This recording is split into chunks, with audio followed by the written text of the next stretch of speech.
হয় এই ভাষণ শুনিলো একদম গাৰ নোম শিয়ৰি উঠিলে ভাষণ নহয় সেইটো ভাষণ ওতপ্ৰোতভাৱে আপুনি জড়িত হৈ আছে বহু কথাই ক'লে আছিলোঁ হয়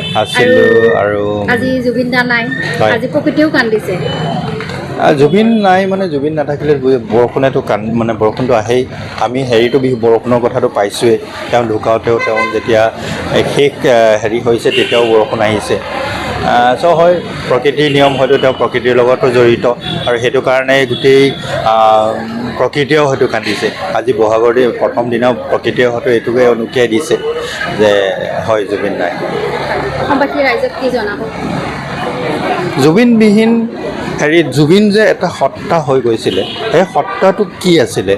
জুবিনে আইডেণ্টিফাই কি কৰে নতুন প্ৰজন্মই হয়তো সেইটো জনাটো বহুত উচিত আৰু সেই এটা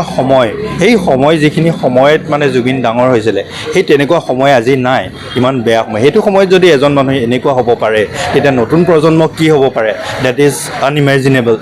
আৰু সেই ইমেজিনেবল যিটো বস্তু হয় তাতে মানে হয়তো নতুন প্ৰজন্মই এইটো জানিব লাগিব যে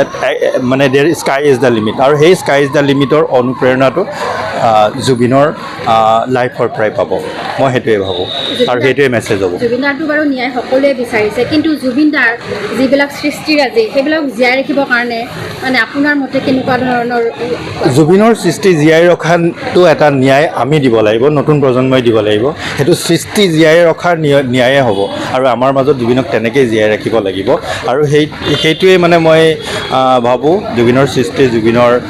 অসমীয়া মানুহক ভাল পোৱা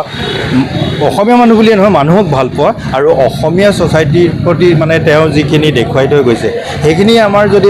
ৰাখিব পৰা যায় নতুন প্ৰজন্মই সেইখিনি আগলৈকে ছাষ্টেইন কৰিব পৰা যায় সেই বস্তুটোহে মানে মই ভাবোঁ দৰকাৰ তাৰমানে